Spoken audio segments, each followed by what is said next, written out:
रामायण महर्षि वाल्मीकि द्वारा रचित हिंदू धर्म के सबसे महत्वपूर्ण महाकाव्यों में से एक है। इसमें भगवान राम के जीवन, उनके संघर्ष और उनकी विजय की कथा है।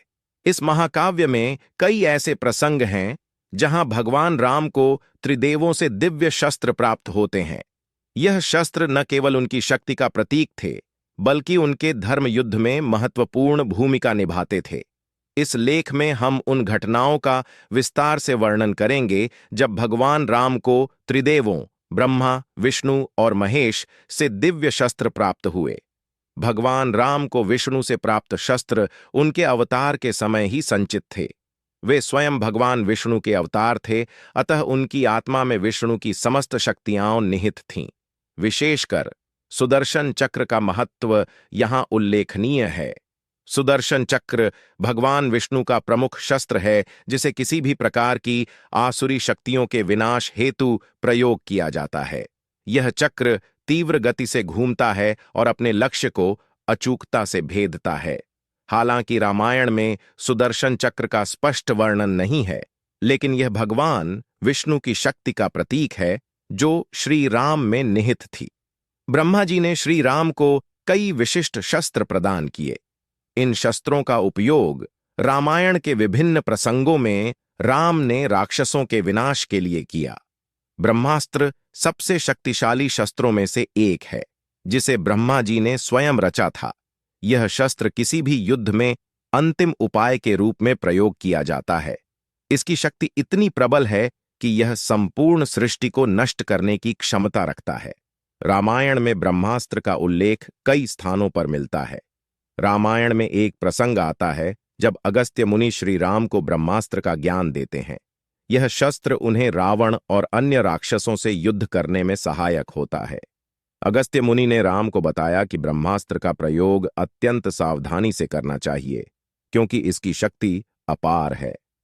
भगवान शिव से प्राप्त शस्त्र भी अत्यंत महत्वपूर्ण थे। शिवजी ने राम को पिनाक धनुष और पशुपत अस्त्र जैसे शस्त्र प्रदान किए थे, जो उनकी शक्ति और धैर्य का प्रतीक थे। पिनाक धनुष भगवान शिव का प्रिय धनुष था। यह धनुष अद्वितीय शक्ति और स्थायित्व का प्रतीक है। रामायण में इसका उल्लेख सीता स्वयंवर के प्रसंग में मिलता है, जहां श्री राम ने इस धनुष को तोड़ा था। यह घटना उनकी शक्ति और धैर्य का प्रतीक है, जिसने सभी राजाओं को चकित कर दिया था। पशुपत अस्त्र भी भगवान शिव का महत्वपूर्ण शस्त्र है। यह शस्त्र किसी भी प्रकार की दुष्ट शक्ति का नाश कर सकता है।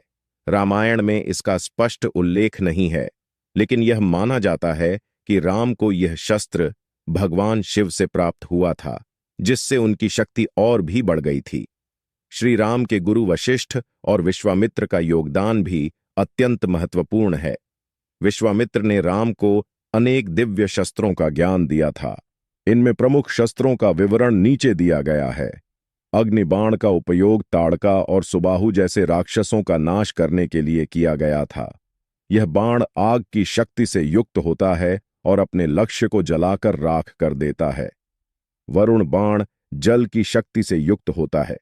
इसका उपयोग राक्षसों के समूह को रोकने और उनके हमलों को विफल करने के लिए किया गया था। यह बाण जल को उत्पन्न करता है और अपने लक्ष्य को डुबो देता है। वायु बाण हवा की शक्ति से युक्त होता है। इसका उपयोग राक्षसों को उड़ा देने और उनके संघनित हमलों को तितर-बितर करने के लिए किया गया था। यह बाण तूफान की भांति प्रहार करता है। इंद्रास्त्र का उल्लेख भी रामायण में मिलता है। यह शस्त्र इंद्रदेव का प्रतिनिधित्व करता है और बिजली की शक्ति से युक्त होता है। इसका उपयोग शत्रु की सेना को नष्ट करने के लिए किया गया था। वज्रास्त्र का प्रयोग अत्यंत विनाशकारी होता है। यह शस्त्र वज्र की शक्ति से युक्त होता है और अपने लक्ष्य को पूर्णतः नष्ट कर देता है। राम ने इस शस्त्र का उपयोग महाशक्तिशाली राक्षसों के विनाश के लिए किया।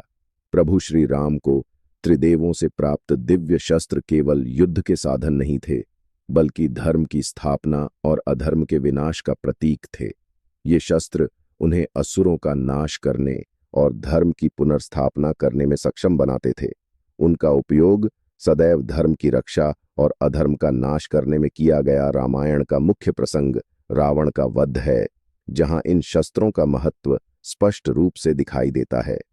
रावण, जो असीमित शक्ति और अपार ज्ञान का धनी था, उसका विनाश इन दिव्य शस्त्रों के बिना संभव नहीं था।